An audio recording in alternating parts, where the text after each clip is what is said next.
होते चक्क प्रीतीला भेटायचं होतं त्यांना. हो का? अगं पण मग एवढा मुलगा भेटायला आला तर भेटायला हवं ना. हो ना, काय वाटत असेल ना त्यांना. बरोबर आहे आई, मला प्रीतीताईचं वागणं अजिबात पटलेलं नाहीये.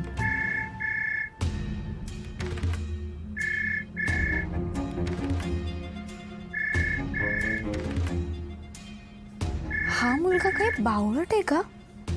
आता जर मी याला भेटायचं टाळत होते तर असं घरी येऊन कोण सांगतं या गोष्टी? लहान आहे का हा? आपल्यात गोष्टी सोडवताच येत नाहीत वाटतं ह्याला.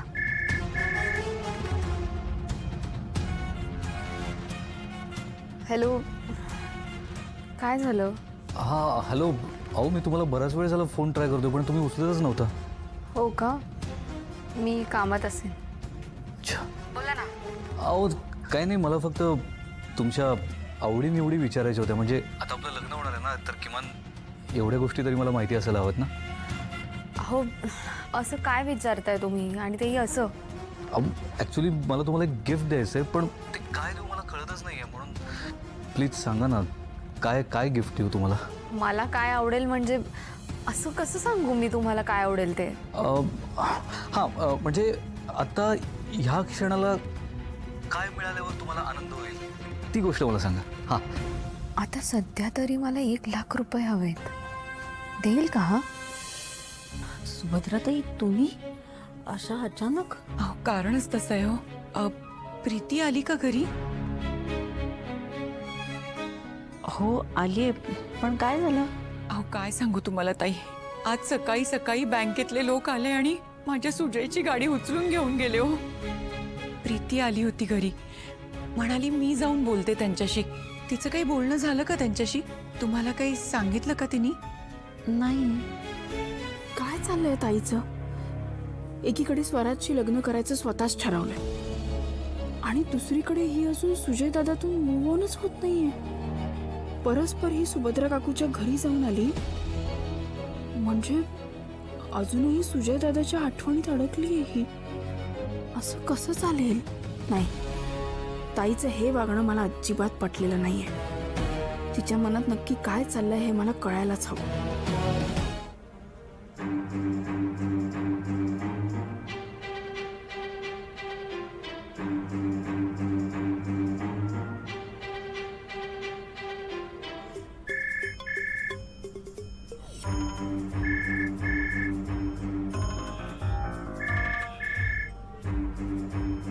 प्रीती,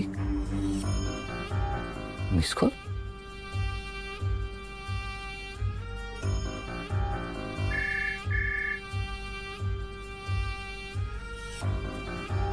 हॅलो, काय झालं? फोन केला होता का तुम्ही? अहो तुम्ही कॉल केला होता म्हणून मी कॉल बॅक केला. एक मिनिट, पण काय झालं? तुमचा आवाज कसा येतोय? काही नाही, चुकून लागला असेल फोन. माझ्या काही लक्षात नाहीये. मी आता बोलू शकत नाही. मी नंतर बोलते तुमच्याशी. अहो माझं ऐकून तरी घ्या. Hello hello. फोन तर सुरू आहे. हॅलो. अहो सांगितलं ना मी तुम्हाला, आता 1,00,000 रुपये कुठून आणू मी? हे बघा, एवढ्या कमी वेळात एवढे पैसे मी नाही जमा करू शकत. आणि आता अशी कंडिशन सुद्धा नाहीये की मी कोणाकडे मागू शकेन. प्लीज प्लीज प्लीज तुम्ही मला समजून घ्या ना. मी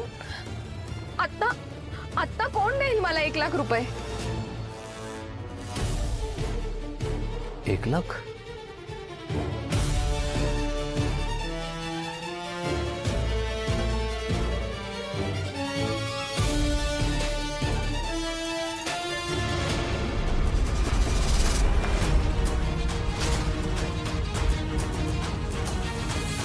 ताई, अहो नको चहा. घे रे. सुनू, थांब जरा, मला तुम्हा दोघांशी जरा बोलायचंय. काही सिरियस आहे का? नाही सिरियस काय नाही, पण आता लग्नाची तयारी सुरू करायला हवी ना. सगळ्यात आधी यादीपासून सुरुवात करूया. आणि ही सगळी कामं तुला युद्ध पातळीवर करायची आहेत. यादी भली मोठी आहे, पण तुझं वय बघता दादा गंमत केली का? आता कुठे कॉलेजमधून बाहेर पडल्यासारखी वाटते. दादा आता मुद्द्याचं बोलतो. ही सगळी कामं करायला तुला एक मदतीचा हात असावा आणि तोही विश्वासू, म्हणून मी गणपतला बोलावून घेतलंय. तुम्ही दोघांनी मिळून हे लग्न व्यवस्थित पार पाडायचं आहे. काय गणपत, माझा विश्वास सार्थ करशील ना? प्रश्नच नाही साहेब. छान. आता आमच्या सुनूला जी काय मदत लागेल ती कर. आता मी तुमच्यामध्ये बोलणार नाही. तुम्ही काहीच काळजी करू नका साहेब, तुमच्या मनासारखं सगळं होईल. आणि या कामाची म्हणजे मदतीची सुरुवात आत्तापासूनच करतो. म्हणजे अहो लग्नघर म्हणजे कामांची यादी आली ना. मी आत्ताच शोभाला जाऊन किराणा मालामध्ये काय हवं नको ते बघतो. नाही जाईल मग नाही असू दे, मी नेतो. हा गणपत म्हणजे ना कामाला एकदम चोख, काम सांगायचा अवकाश. हे बरं आहे तुझं. जी गोष्ट मला अजिबात पटलेली नाहीये त्याची जबाबदारी माझ्या डोक्यावर घाल. म्हणजे तसंच जरा बिलबराच्या गोष्टीसारखं चोराच्या डोक्याशी नेऊन गाठोडं ठेवायचं. तू काही म्हणालीस का? नाही म्हणजे मला ऐकू नाही आलं. तुला ऐकू आलेलं नाही की ऐकून न ऐकल्यासारखं करतोयस? काय सुरू, माझं आता झालंय वय, त्यामुळे आता मला जास्तीचं काय ऐकूच येत नाही. तुला ऐकायचं नसेल तर बरं राहूच दे. हे ऐकलं मी. दे मग सोडून, देतो सोडून. चल, मला दुकानात जायला उशीर होतोय, निघतो मी.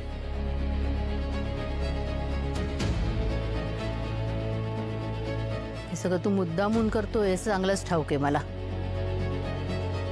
तू एक शब्दही ऐकून घ्यायला तयार नाहीये. न दीप, न स्वराज, न दादा. हे सगळं मी घराच्या भल्यासाठी करते हे पटतच नाहीये कुणाला. का पटत नाहीये कुणास ठाऊक.